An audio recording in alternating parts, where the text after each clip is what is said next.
ఒక పేదోడు కొవ్వెక్కి ఆడపిల్ల నాగం చేస్తే ఆ మేఘాల మీద వాని మీద కేసు పెడతారు.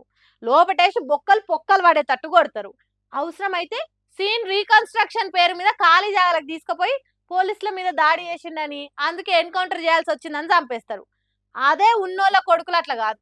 కాలేజీలో చదువుకునేటప్పుడు తోటి పోర్లను కొడితే నో కేసు, ఆడపోరలను షిడాయిస్తే నో కేసు, మందు దాయిపిచ్చి మత్తెక్కినాక రేప్ చేస్తే నో కేసు.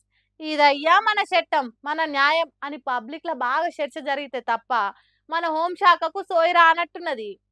ఎవడైనా తంతనే వంగుతాడు, తడుస్తేనే గుడిసె కప్పుతాడు అన్నట్టు బండి సంజయ్ బంగారు కొడుకు కేసు ముచ్చట్ల సోషల్ మీడియా పబ్లిక్ అటు నుంచి ఇటు నుంచి అటు వేసుకునే వరకు కాంగ్రెస్ సర్కార్కు కనువిప్పు కలిగినట్టున్నది. ఇట్లనే ఊకుంటే ఇజ్జత్ ఓడు కాదు, ఈ విమానం మూత మోడు ఖాయం, వచ్చే ఎన్నికలల్లా అనుకున్నదేమో. భగీరథ్ మీద బాగా నజరైందని చెప్పిండ్రట సీఎం రేవంత్ రెడ్డి సార్ పోలీసులకు. 8వ తారీఖున ఎఫ్ఐఆర్ అయితే ఇన్ని రోజులు ఎందుకు ఆలస్యం చేసిండని డీజీపీ సివి ఆనంద్ సార్ను ఉల్టా ప్రశ్నించిండట. అస్సలే వదిలిపెట్టొద్దు, ఎంత టోల్లైన్ ఇడిసిపెట్టొద్దని చెప్పిండని వార్తలను వానాకాలం వరదల తీరుగా బయటికి ఇడిచిండ్రు. మరి రాష్ట్రంలో ఇన్ని రోజులు ఏం జరుగుతుందనేది సీఎం రేవంత్ రెడ్డి సార్కు తెలియదా అని కొంతమంది డౌట్ అనుమానపడుతుండ్రు. ఇప్పుడే బండి భగీరథ్ ముచ్చట తెలిసినట్టు పోలీసులను ప్రశ్నించుడైంది, పోలీసులకు వార్నింగ్ ఇచ్చినట్టు ఫోజులు కొట్టుడైందని మరికొంతమంది అంటుర్రు.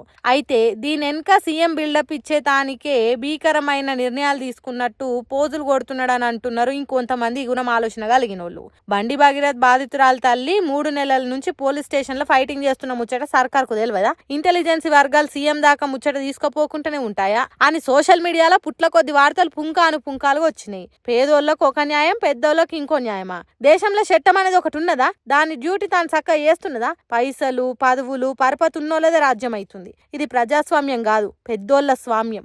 ఎంతైనా పెద్దోనికి జరిగిన న్యాయం పేదోళ్ళకి జరగది అన్నట్టు సోషల్ మీడియాలో కామెంట్లు, షేరింగ్లు, వీడియోలు, ఫోటోలు పెట్టి గిర్రగిర్ర తిప్పే వరకు కాంగ్రెస్ పార్టీ సర్కార్ కడుపులో కత్తులు గుచ్చుకపోయినట్టు అయింది కావచ్చు. అందుకే బండెడు బువ్వదిన్న బకాసురుడు నిద్ర నుంచి మేల్కోనట్టు చేసిందట కాంగ్రెస్ సర్కారు. ఇదంతా తెలంగాణ పబ్లిక్ గొప్పతనం. ఈ మట్టి అన్యాయాన్ని ఓర్వరు. ఇక్కడి కొంతమంది నిజమైన జర్నలిస్టులు నికార్సైన వార్తలు రాస్తారు. సోషల్ మీడియా పబ్లిక్ సొల్లు కబుర్లు నమ్మరు. అందుకే కాంగ్రెస్ సర్కార్ మీద కత్తులు నూరినంత పనిచేసిండ్రు.